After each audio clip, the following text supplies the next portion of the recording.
Então, controle de convencionalidade, né? O que é controle de convencionalidade na perspectiva de gênero?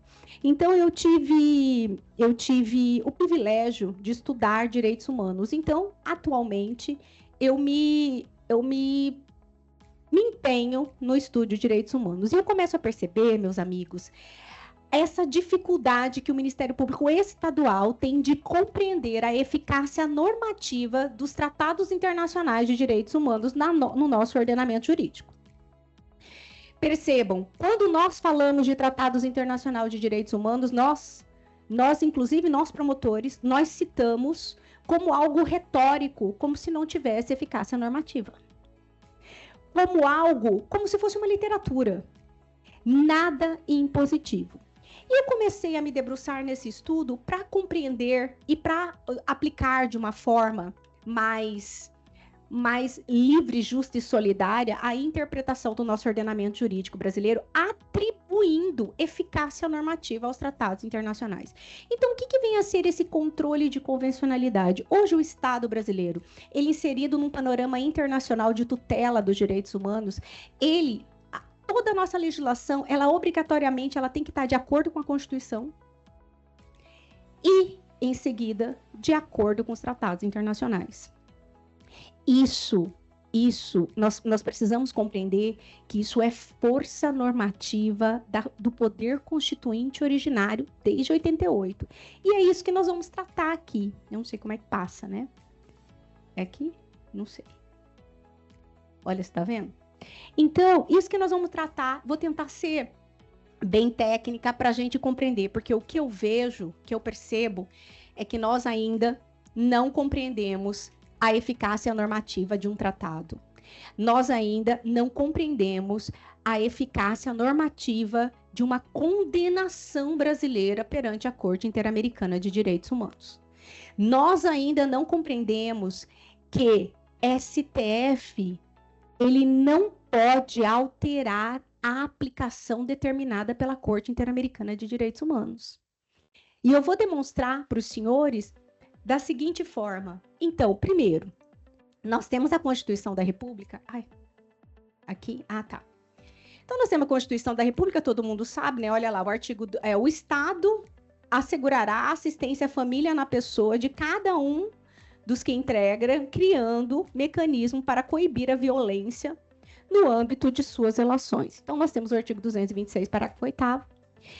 E nós temos um artigo esquecido na nossa Constituição, que ninguém, até agora, e eu brigo com os meus pares, doutora Ivana, porque nós estamos com esse artigo aqui, 245, desde 88, e ele ainda não foi regulamentado. Olha o que diz o artigo de 245. A lei disporá sobre as hipóteses e condições em que o poder público dará assistência aos herdeiros, dependentes, carentes de pessoas vitimadas por crime doloso, sem prejuízo, claro, né, da responsabilidade civil do autor do ilícito. Cadê essa lei? Cadê essa lei? Especialmente, nós temos que tratar de feminicídio.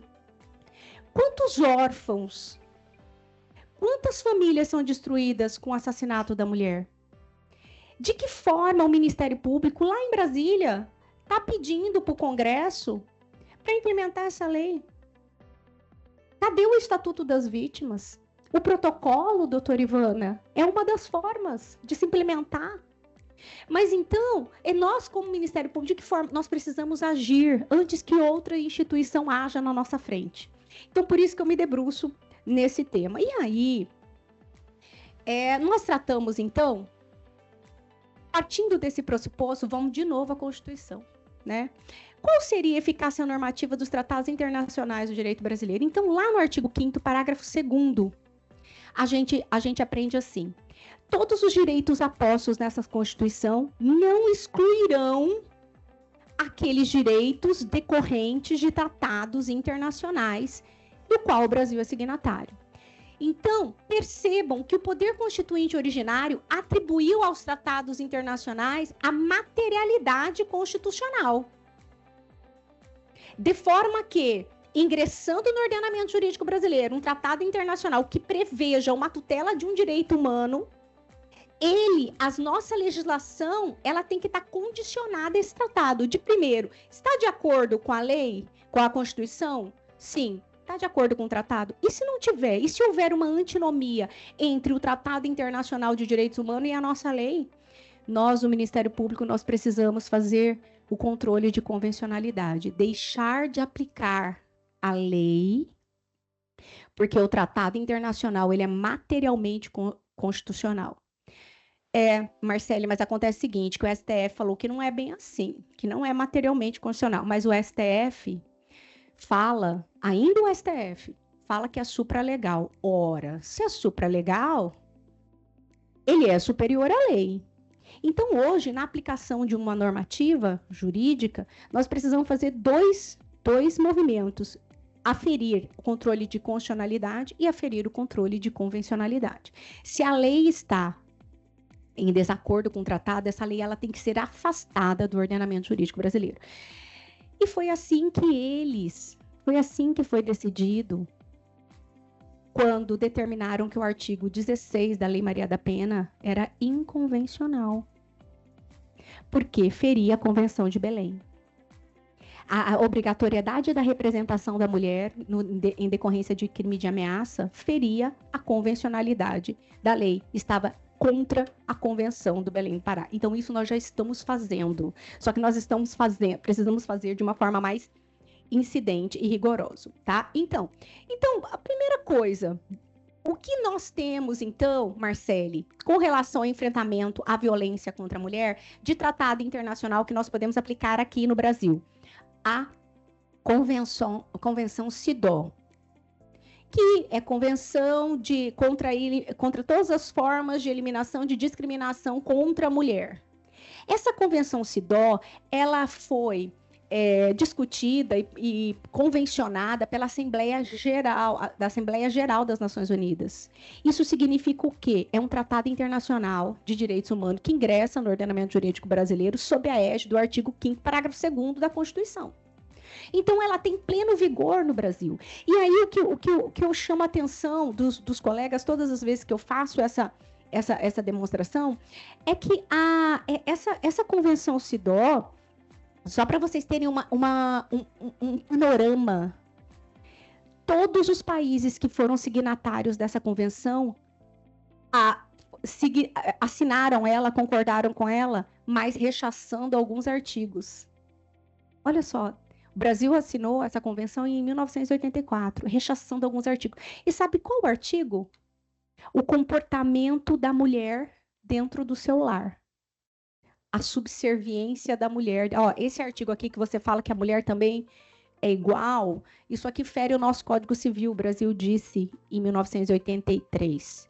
Isso aqui fere o nosso Código Civil, porque o poder familiar pertence ao homem, o pater família, o pátrio poder.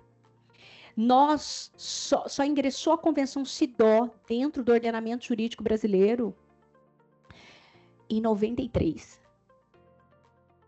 Só assim, pós-advento da Constituição de 88, que a mulher adquiriu a igualdade, é que, alijado da concepção cultural e religiosa, nós saímos do homem mandar na casa. E todos os países, especialmente o Egito, Bangladesh e os países muçulmanos, eles não aceitam a Convenção CEDAW em relação à igualdade da mulher dentro de casa. Sabe por quê? Porque eles denunciam a Convenção CEDAW como imperialismo cultural do Ocidente. Olha que gravidade.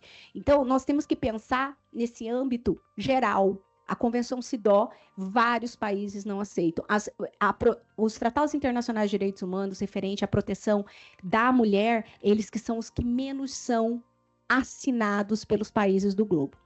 Então, é um problema mundial a subserviência e a subordinação da mulher.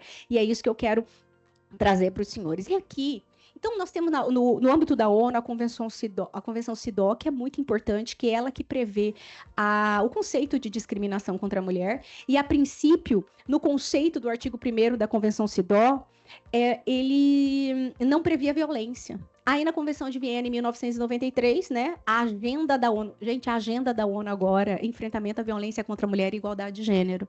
A agenda da ONU, desde a década de 90, passou a ser isso.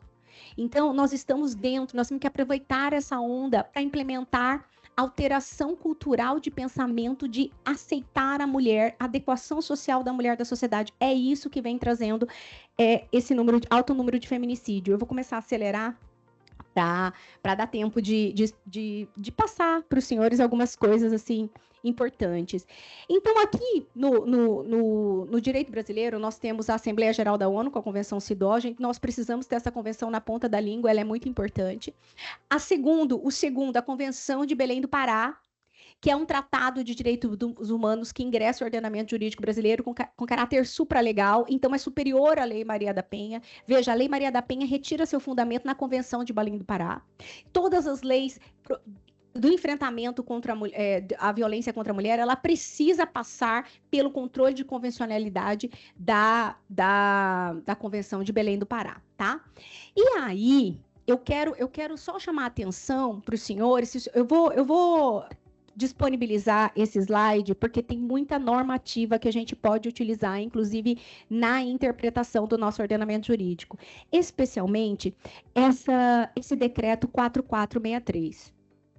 Senhores, esse decreto 4463 é tão importante porque o nosso judiciário, ele não obedece às decisões da Corte Interamericana de Direitos Humanos. Ele fala assim: tudo bem, o STF já decidiu em referente à lei de anistia. A Corte Interamericana de Direitos Humanos, ela fala assim, olha, e também em relação ao trabalho escravo. A Corte tem dois entendimentos em relação à lei da anistia brasileira e ao trabalho escravo. A Corte fala assim: Brasil, a sua lei de anistia fere direitos humanos, você não pode aceitar ela. Olha, a decisão da Corte, se o Brasil se submete à Corte, o STF é um órgão da Corte. Então, o STF tem que aplicar a normativa da Corte, que é uma norma supralegal. E o STF deixa de aplicar a norma supralegal, sabe o quê? Fundamentando no Código Penal, que é uma legislação infraconstitucional. Não, eu não vou aplicar porque prescreveu. Nós precisamos mudar isso. E depois que o ministro Edson Fachin ele ingressou no STF, esse controle de convencionalidade, essa forma de se interpretar e aplicar o ordenamento jurídico brasileiro, ele tem sobressaído no STF. Então, esse é um momento de, no enfrentamento de violência contra a mulher, nós determinarmos que os tratados em convenções, eles são superiores à legislação doméstica, especialmente quando a legislação é discriminatória. E isso está onde, Marcele? Isso está no decreto 4463. Mas decreto? Qual que fala esse decreto? É reconhecida como obrigatória e de pleno direito, por prazo indeterminado, a competência da Corte Interamericana de Direitos Humanos em todos os casos relativos à interpretação ou aplicação da Convenção Americana de Direitos Humanos. É obrigatória, é inapelável, é vinculante a decisão da Corte Interamericana de Direitos Humanos. Então, nenhum órgão do Estado brasileiro, ele pode retirar essa interpretação. E isso é importante, importantíssimo. O Brasil foi condenado pela Corte recentemente no feminicídio da Márcia Barbosa. E lá a Corte determina a criação de protocolo para que se impeça que as mulheres, todas as vezes que se submetem, têm acesso à justiça, se submetem ao poder judiciário, elas são julgadas de acordo com o comportamento esperado por ela na sociedade. Se ela não se comporta da forma com que a sociedade espera que ela se comporte, ela é punida, ainda que ela tenha direito. E essa fundamentação está no caso Márcia Barbosa versus Brasil, que vincula o Estado brasileiro, porque uma decisão da Corte é inapelável, é determinante e vincula todos o sistema de justiça, tá? E aí, eu gostaria de apresentar esse decreto, o 4.377, de 3 de setembro de 2002, que é o decreto que determinou que a Convenção CEDAW ingressasse no ordenamento jurídico brasileiro. E aí, eu quero só fazer uma breve explicação, uma explicação muito pueril, porque são normas de direitos internacional público e que, infelizmente, pelo menos no meu concurso do Ministério Público, não caiu direito internacional público. Então, eu acho que nós, promotores, inclusive, nós somos tímidos na aplicação de direitos humanos, porque nós desconhecemos as regras de direito internacional público. Então, eu quero só apresentar rapidamente de que forma um tratado internacional ingressa no ordenamento jurídico brasileiro. Por quê? Eu já ouvi de colegas promotores falando assim, mas você quer aplicar o tratado internacional, Marcele? Não dá, sabe por quê? Porque aqui vige o princípio da legalidade. E a lei, de acordo com o artigo 59 da Constituição, ela precisa ter iniciativa popular, iniciativa de um deputado, e assim, tratados internacionais não têm esse processo legislativo a justificar um mandamento geral. Eu já ouvi isso de colega. Falei, mas colega, deixa eu falar uma coisa para você. Os tratados internacionais, eles são superiores à lei.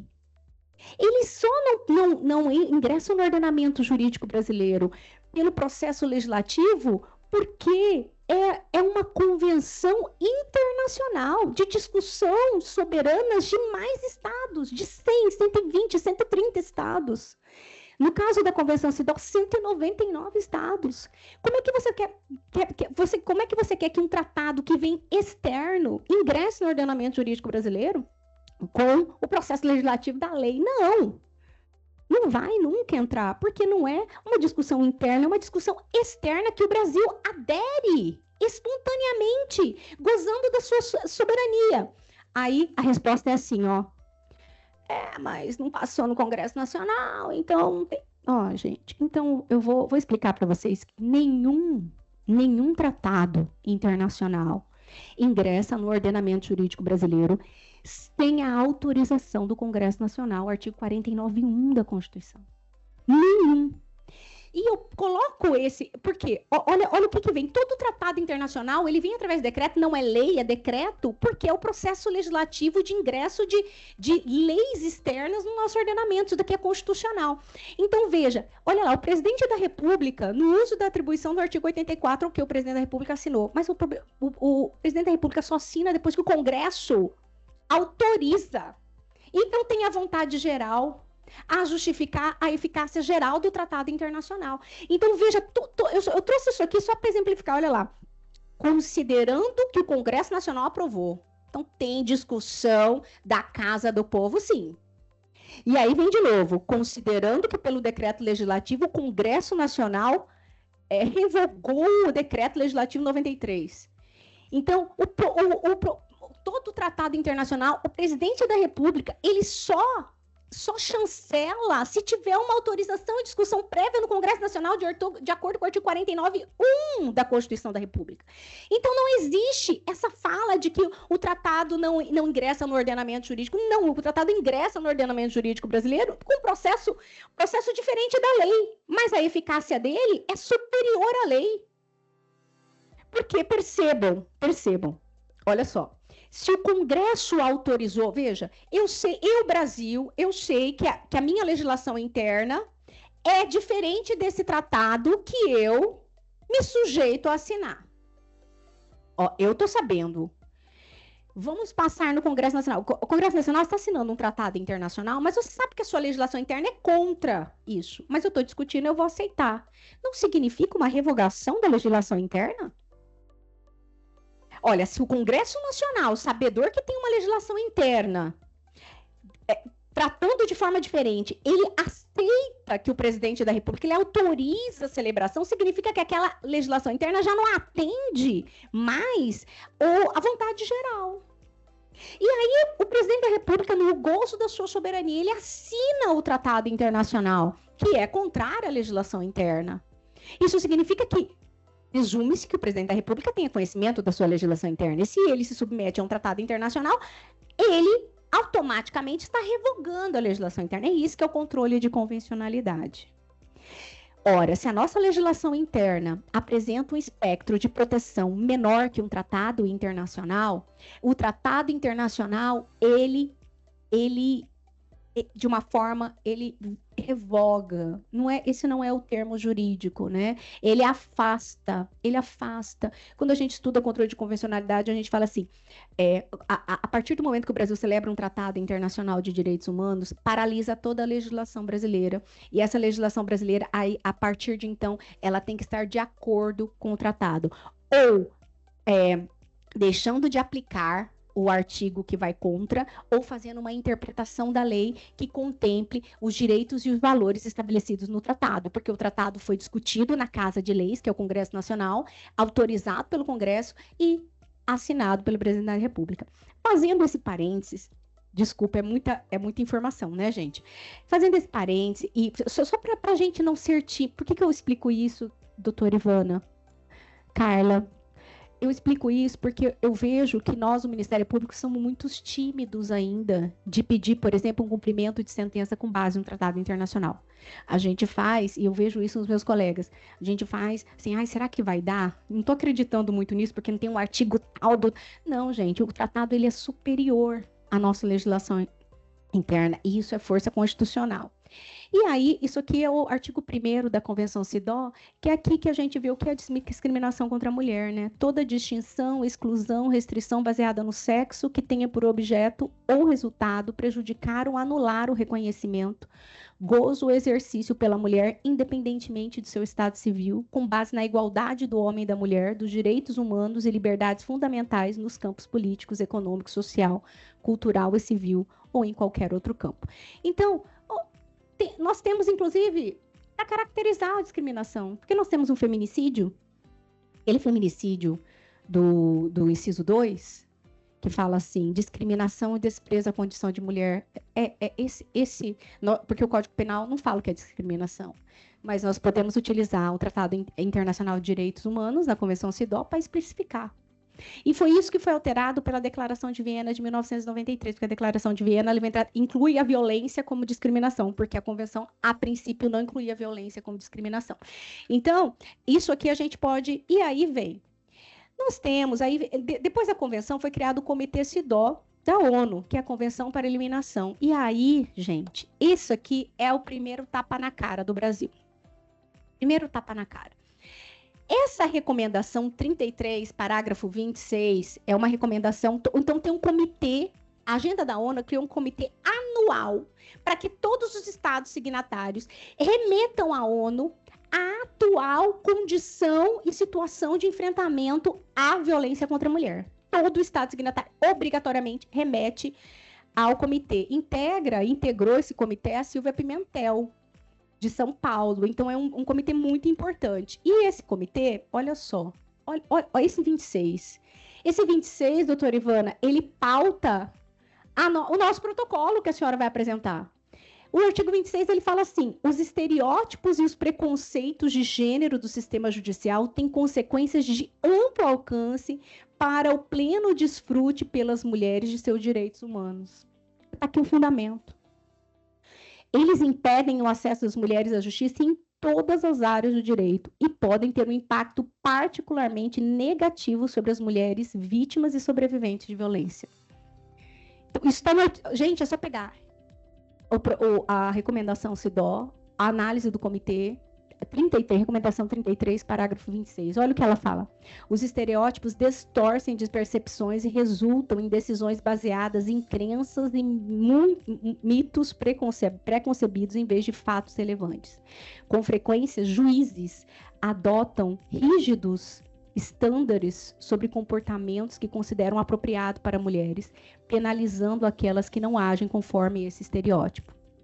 Os estereótipos também afetam a credibilidade dada às vozes, aos argumentos e depoimentos de mulheres no sistema de justiça. Olha, é isso que a gente vive, né? Que pode pôr como partes e testemunhas. Esses estereótipos podem levar juízes a mal interpretar ou aplicarem as leis. Isso tem profundas consequências, por exemplo, no direito penal, quando resulta de que perpetradores de violação de direitos das mulheres não sejam considerados juridicamente responsáveis, mantendo-se assim uma cultura de impunidade. Em todas as áreas do direito, os estereótipos comprometem a imparcialidade e integridade do sistema de justiça, que podem, por sua vez, levar à denegação da justiça, incluindo a revitimização dos denunciantes. Isso aqui é um tratado internacional de direitos humanos. E eu sou promotora do júri, né? E todas as vezes que o magistrado, ele na hora de ouvir a família, ele se insurge, começa a questionar, mas como é que era o comportamento da vítima? Como é que era? Eu aplico isso aqui. Doutor, olha só, o senhor tá fazendo questionamento, nada em relação ao fato, mas como um comportamento que o senhor achava adequado para a mulher exercer na sociedade. Isso não tem nada a ver com o deletério crime de feminicídio que essa vítima sofreu. Então, por favor, o senhor se abstenha de fazer essa pergunta. E isso para a defesa também. Eu vou com isso aqui na mão, antes da lei Mariana Ferrer. Antes. Porque isso aqui é de 79, gente. 79. E a gente não usava, nós, o Ministério Público, por desconhecimento. Né? Então... E aí, no artigo 27 é pior. Olha o que ela fala. Juízes e magistrados e árbitros não são os únicos atores do sistema de justiça que aplicam, reforçam e perpetuam estereótipos. Esse dia um desembargador, eu não lembro, um desembargador, ele falou que a mulher estava atrás de homem. Teve um discurso, vocês chegaram de ver, não lembro de que estado. E eu fiquei chocada. Sabe aquela coisa repugnante que na hora que a gente lê, eu falei, eu não acredito que isso está acontecendo em pleno 18 anos, quando a Lei Maria da Penha adquire sua maioridade, e nós ainda estamos passando por isso. E ele vem falando assim, o que eu sublinho aqui, promotores, quantos colegas nossos, e eles não fazem por maldade, não. E eu vou explicar. Eu vou explicar o porquê que os homens fazem. Eles não fazem por maldade, eles não têm consciência. Eles acham que eles não têm consciência da narrativa de toda uma construção de uma sociedade de subversão e submissão e subjugo da mulher. Eles não têm essa consciência. E aí, promotores, agentes encarregados de fazer cumprir a lei e outros atores permitem com frequência que estereótipos influenciem investigações e julgamentos, especialmente nos casos de violência baseada no gênero, com estereótipos debilitando as declarações da vítima sobrevivente e simultaneamente apoiando a defesa apresentada pelo suposto perpetrador. Os estereótipos, portanto, permeiam ambas as fases de investigação e processo, moldando o julgamento final.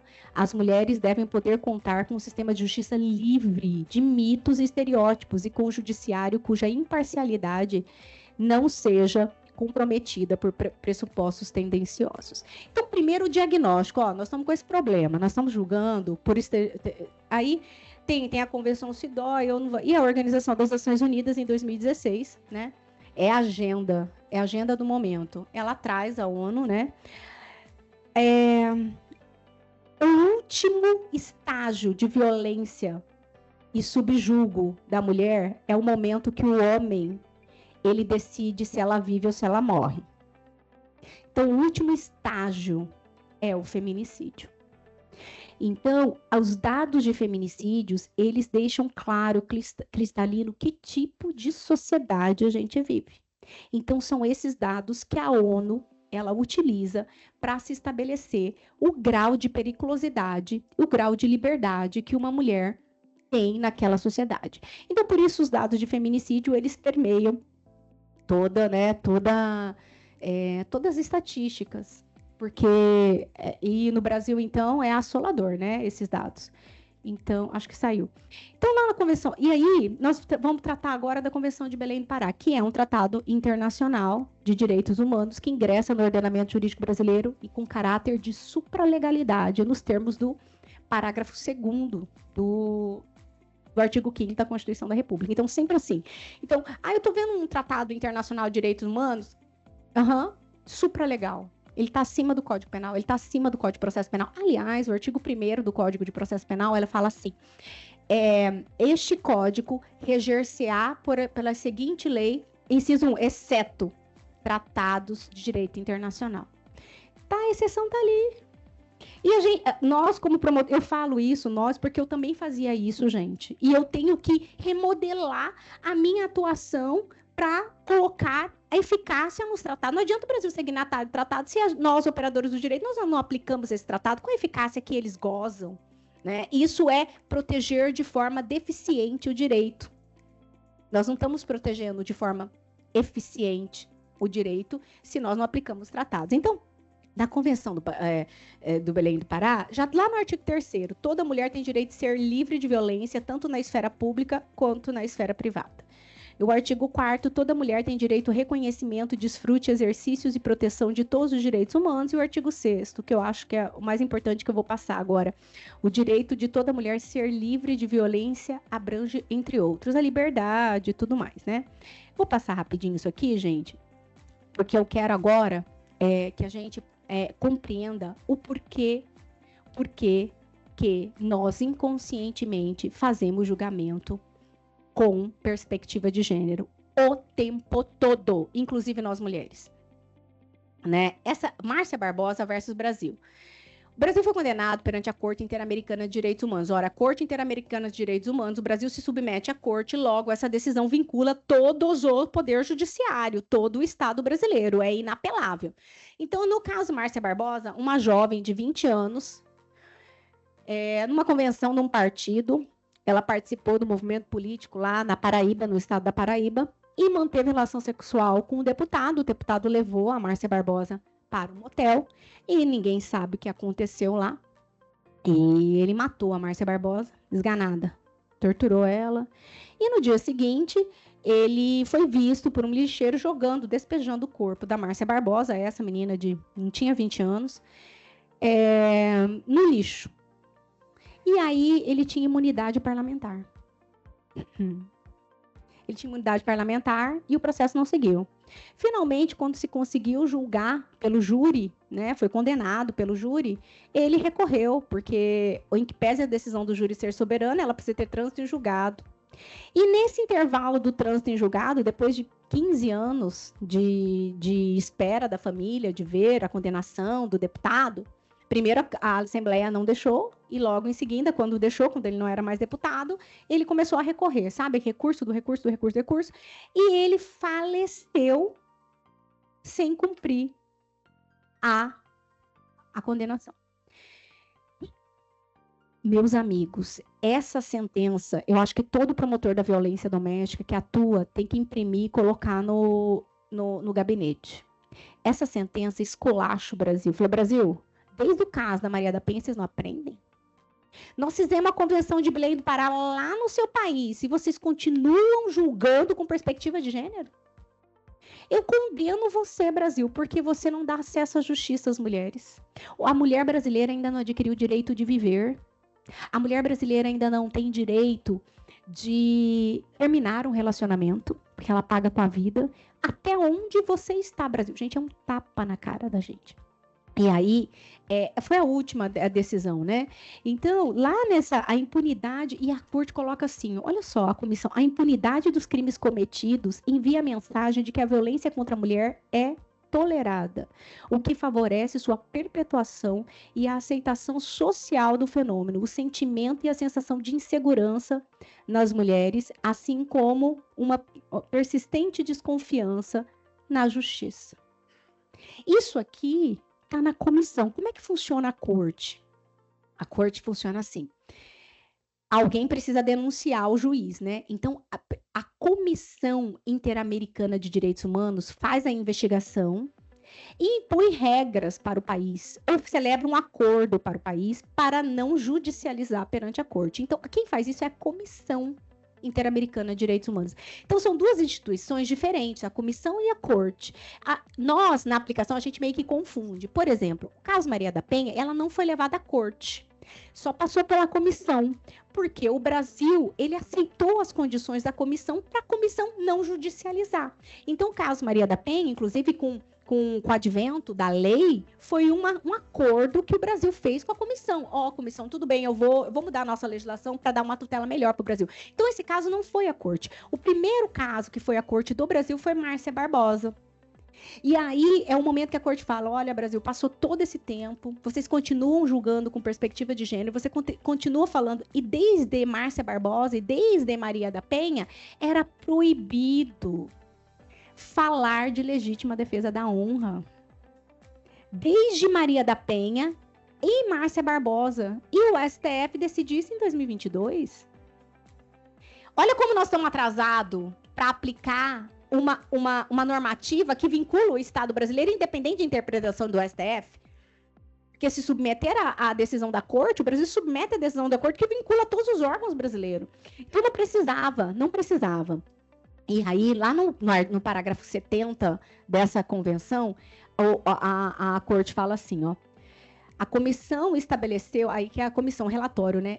Que até 2001 o Estado não havia cumprido suas obrigações sob o artigo 7º da Convenção de Belém do Pará com relação ao direito de viver uma vida livre de violência, consagrado nesse instrumento internacional, o que torna aplicáveis tais conclusões ao presente caso. Cara, o Brasil continua sem punir os agressores de mulher. Olha, então a corte ainda, quem trabalha em violência doméstica precisa ter esses julgados que são extraordinários.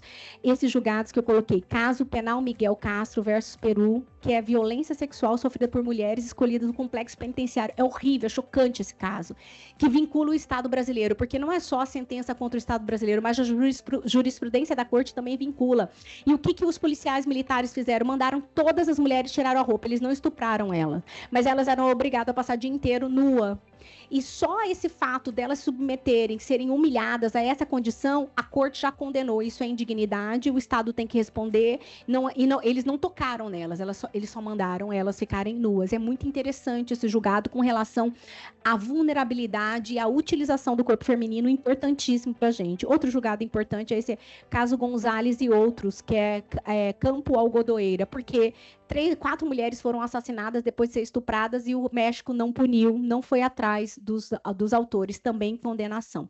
E Inês Fernandes Ortega versus México, violência sexual, dificuldade de acesso à justiça às mulheres indígenas. Também, as mulheres indígenas que tinham problema de comunicação foram abusadas nesse caso. Todas essas decisões, minhas amigas e meus amigos, se vocês lerem, é de chorar.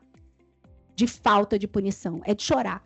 Eu costumo brincar com os meus colegas, olha, se vocês lerem essas condenações da corte, especialmente contra o Brasil, vocês não se indignam, então tem que mudar de profissão, vamos fazer outra coisa que eu acho que não serve para ser promotor de justiça, porque cada decisão dessa, eu me compadeço, a gente tem que ter essa ainda capacidade de indignação.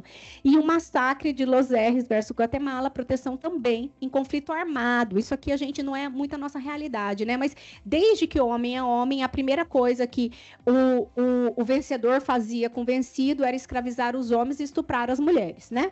Então, porque o corpo da mulher não pertence. Então, isso é uma situação que a gente vivencia hoje nos momentos de guerra. Eu não sei se é possível passar. Aqui, eu selecionei 3... agora, o porquê, né? Eu não sei, eu vou tentar ser mais breve possível, porque tem muita coisa para falar. 3 momentos. Eu não sei se dá para passar pelo menos uma. A nossa cultura de aceitação de que a mulher tem que sofrer, né? Aí eu selecionei 3 casos aqui, não sei se vai dar para passar o áudio. Alcione, eu amo a Alcione, tá, Marrom, eu adoro ela, eu acho que eu sou fã dela. Vocês já prestaram atenção na letra da Alcione? A Alcione, ela sofreu violência doméstica, né? Então tem uma letra da Alcione que fala assim: ver você me humilhar e eu num canto qualquer, dependente total do seu jeito de ser. Minha estranha loucura é tentar descobrir que o melhor é você. Nós entoamos essa música, é nosso inconsciente, que fala que o amor é sofrer, então a gente tem que aguentar. Quer ver outra música da Alcione também?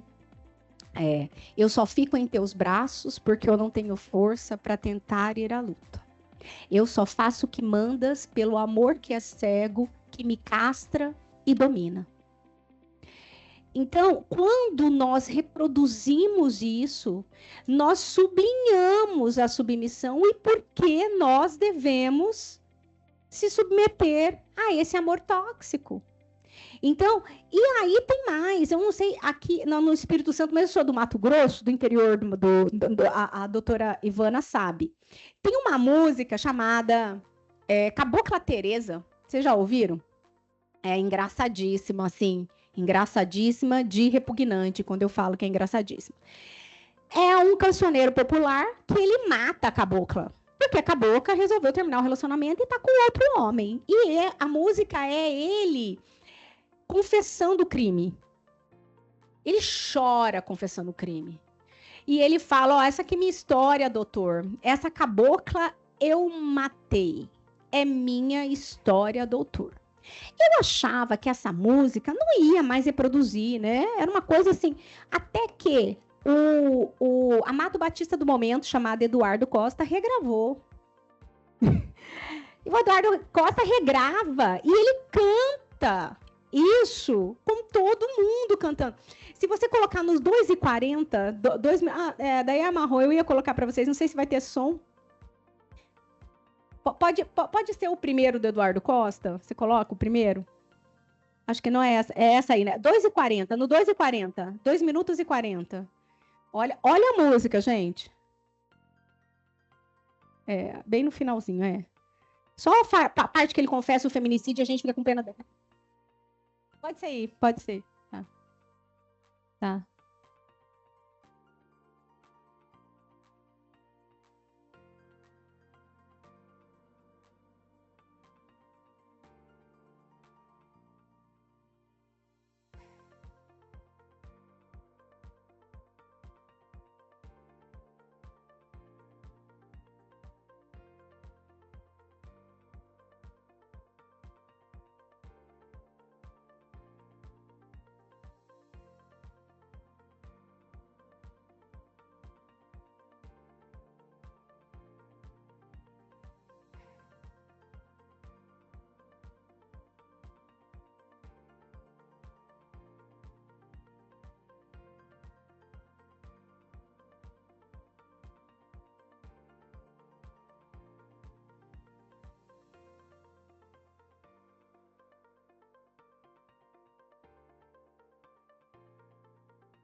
Obrigada, obrigada. Veja, olha que pena quem ouve, fica com pena dele, né? Às vezes você não presta atenção na letra, né? Aí você fica, ai, que legal a música, né? Sertanejo, e assim, isso. Aí, por que se justifica aqui no Alagoas, que é, acho que é o campeão, né? No último, acho que é o Alagoas, Bahia, Paraíba, Pernambuco. Se você puder colocar só uma, a outra, a seguinte, e aí a gente canta. O que a gente canta para as nossas meninas? Agora eu vou tentar passar para os senhores um pouquinho da história do direito das mulheres e por que nós aceitamos ser subjugada. Rapidinho. Só se você conseguir colocar. Bom, a outra música. Pode ser essa aí. Olha como é forte isso.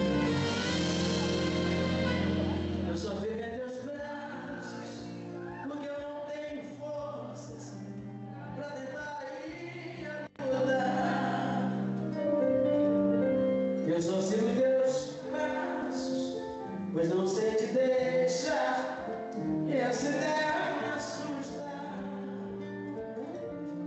Eu só faço o que mandas, meu amor que é cego, e me castra e domina. Pode parar. O amor é cego, castra e domina. Eu adoro a Marrom, mas eu tenho medo de ouvi-la na frente da minha filha. Eu tenho uma filha de 15 anos. Será que isso vai ficar no subconsciente dela? O amor castra e domina? Então tá certo eu sofrer por amor? Então eu posso aceitar tudo isso porque a mulher tem que sofrer? De que forma, né? Isso foi construído na nossa sociedade e a gente ainda entoa algumas canções. Agora eu vou voltar para o meu slide, que meu tempo está terminando e eu só queria fazer algumas reflexões mais sobre para que né, agora sim, quem vai dar uma aula para a gente, elas estabeleçam o que é esse julgamento com perspectiva de gênero que é tão necessário para mudar o status quo das mulheres. Unos quantos piquetitos. Isso aí, gente, a Frida Kahlo, ela estava lendo uma manchete no jornal de um cara igual o da Cabocla Teresa lá, que encontrou a mulher dele, não queria mais o relacionamento, ela leu no jornal. A mulher separou dele, ele foi lá e matou ela. E na hora de confessar, ele fala, né? A Frida lendo no jornal.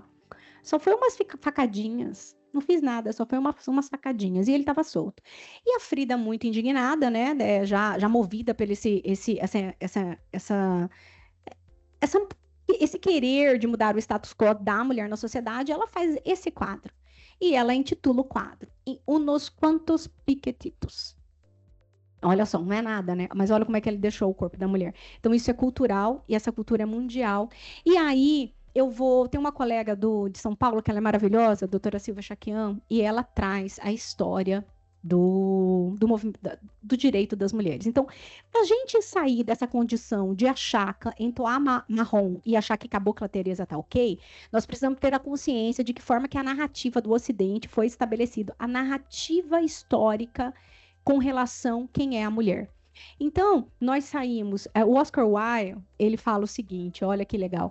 A história da mulher é a pior história que o mundo poderia conhecer.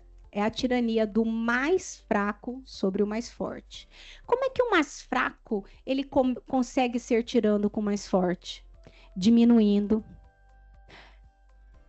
rebaixando, colocando esse ser humano como ser humano de segunda categoria. E essa narrativa foi a que dominou toda a história da humanidade. E aí, nós começamos com a mítica cristã. Gente, a terra é a mãe, é ela que dá vida, a terra é Gaia.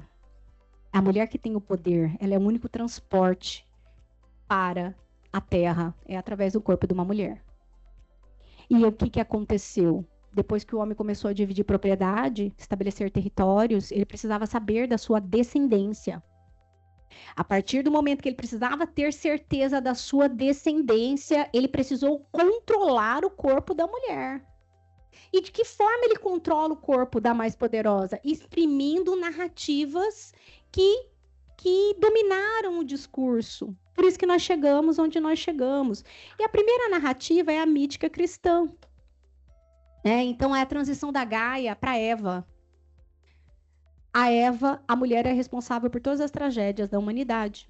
Vamos retirar a Eva do campo de decisão. Sabe por quê? Porque quando ela aconselhou Adão, nós fomos expulsos do paraíso. Olha a primeira narrativa. Então, a primeira narrativa que se estabeleceu por 2000 anos é que a mulher não pode decidir. Hoje a gente briga para ocupar os lugares públicos. Como é que está introjetada na nossa cabeça? Então, a primeira coisa, né? Então, o mito cristão sedimenta a ideia da mulher como responsável pela tragédia. E aí, a Era das Bruxas. Na época que a burguesia estava se estabelecendo, quem eram as bruxas? As mulheres que não casavam e detinham algum conhecimento, e elas conseguiam um certo poder econômico diante do conhecimento que elas tinham.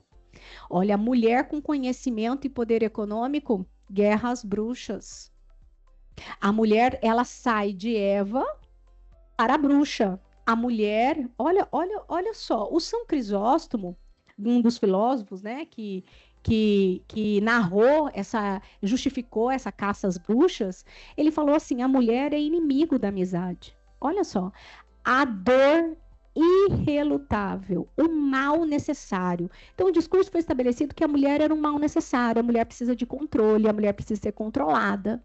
A mulher é um mal necessário, a tentação natural, a calamidade desejável, o perigo doméstico, o flagelo agradável, o mal da natureza pintada com cores suaves. Esse foi o discurso do século XVI. Então, nós fomos criados, primeiro, mulher é responsável pela tragédia humana, e vamos evoluindo. Mulher, e de Eva para Maria. Maria, faça de mim, Senhor, a sua vontade. Resiliente, virgem, intocável.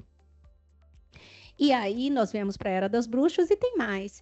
E aí, da mesma forma que a literatura e a psicanálise justificou a inferioridade do negro e de quem não era da raça ariana na época do fascismo, a biologia, a filosofia, e a religião justificaram, e a ciência justificou a inferioridade da mulher. A Simone de Beauvoir tem uma frase que ela fala assim: legisladores, filósofos e sábios se empenharam em dizer que a subordinação da mulher é querida no céu e proveitosa na terra.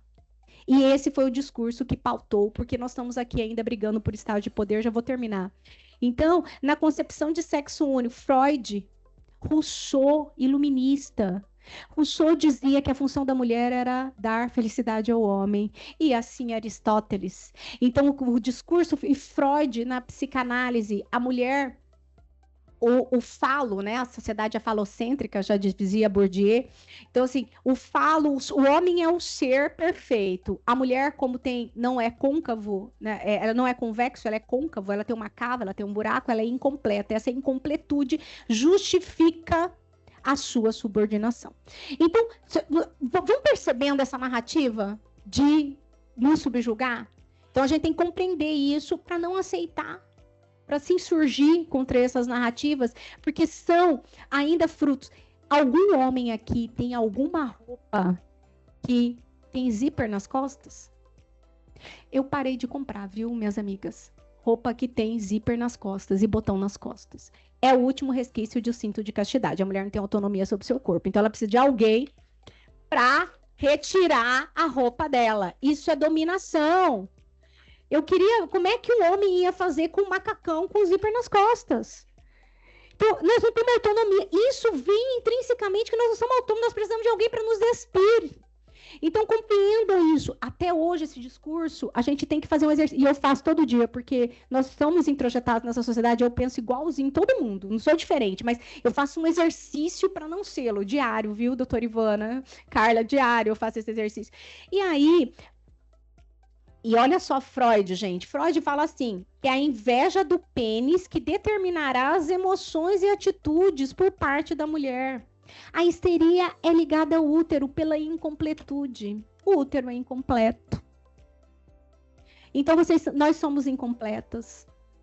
Nós somos responsáveis pela desgraça, por isso a gente não pode decidir. Vamos tirar a mulher do público, vamos mantê-la no privado. E aí, observem, a cozinha, na arquitetura da casa, ela era nos fundos. Hoje o homem começou a cozinhar. Onde é que está indo a cozinha? Nós precisamos compreender o movimento. A cozinha é a principal da casa, é onde está todo mundo reunido, porque o homem... Não é agora, é a ilha. A ilha veio quando o homem começou a cozinhar, porque quando era a gente estava lá no fundo. E aí, a maldição biológica, a biologia justificando. A maldição biológica. E aí, a perspectiva filosófica de Eva para Maria. Nós precisamos compreender que esse discurso dominou o Ocidente, e por isso que o homem se sente no direito de determinar o nosso fim. E quando a gente se insurge, eu já estou passando o meu tempo, tinha mais algumas coisas, mas eu vou pular. Quando a gente se insurge, gente, nós estamos sendo assassinadas, porque nós estamos num período de quebra de paradigma. Todo período de transformação, ele é violento. Infelizmente. E nós temos que barrar isso. A sociedade não está preparada para a liberdade e a dignidade da mulher. E elas estão sendo assassinadas por gozar de liberdade. E aí, eu venho com uma frase de Clarice Lispector. Ela é tão livre que um dia será presa. Clarice é minha favorita. Presa por quê? Por excesso de liberdade. Mas essa liberdade é inocente? É até mesmo ingênua.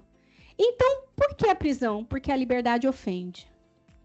Aqui ela faz isso num conto extraordinário dela, que vale a pena ler. A liberdade ofende. Eu ter liberdade, eu ter dignidade, eu ofendo. Porque eu nasci para ser controlada. Eu não posso decidir que eu causo tragédia. Então, nós temos que nos libertar desse pensamento introjetado. E hoje em dia, eu vou finalizar, eu tinha coisa para falar, mas assim, eu tô louca para ouvir as outras palestrantes. Eu tenho certeza que hoje nós estamos mudando o discurso. Sempre a gente muda o discurso. Agora eu estou ouvindo uns discursos aí, meus amigos, de energia. Agora não é mais né? Adequação da mulher na sociedade. Agora, esse discurso, ó, a mulher tem que se adequar assim na sociedade, não. Agora é um tal de energia. Ai, porque a energia é masculina, é energia feminina. Ai, porque você tem que deixar ir sua energia feminina. Eu falei, mas minha energia feminina quer dizer de submissão. Sempre para se estabelecer que nós precisamos ser submissas, subjugadas, dependentes, né? E nisso aqui o resultado, ó. Olha lá, dados de 2024, que o procurador-geral leu no início, olha lá, ó, que 63% dos assassinatos de mulheres são dentro de casa, pelo companheiro, 21% pelo não companheiro, pelo namorado e 8% por familiar. Isso aqui é o quê? Isso aqui é o quê? Nós somos mortos pelos nossos companheiros. Por quê? Porque a gente não aceita a submissão, a gente não aceita ser subjugada. Então é o momento que a gente paga com a vida. Quando o homem trai a mulher, o que a mulher faz? Chora, né? Quando a mulher trai o homem, ela é assassinada. Então é isso. Então o feminicídio, dano ao projeto de vida. É o último slide, prometo. Gente, nós temos que a violência contra a mulher, a violência enfrentada, ocasiona não só um dano emocional, um problema social, um problema de causa, de acordo com a corte, isso aqui é direito internacional, tá? Corte Interamericana de Direitos Humanos causa dano ao projeto de vida. Uma mulher que precisa se divorciar, ela deixa de viver o projeto de vida sonhado dela, isso tem que ser indenizado.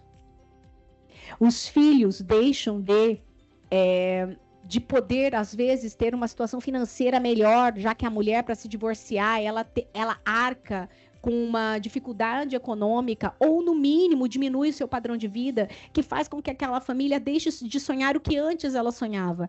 Essa perda de sonho, isso para a Corte Interamericana de Direitos Humanos, é dano ao projeto de vida e precisa ser indenizado.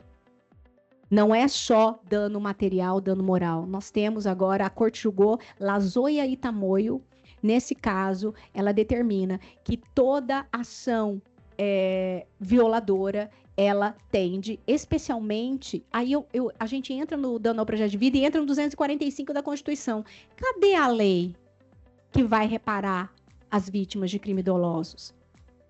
E aí, então eu conclamo aqui, vamos pensar, vamos mudar o nosso pensar, né, gente? Vamos mudar o nosso pensar. Essa aqui é Eleanor Roosevelt.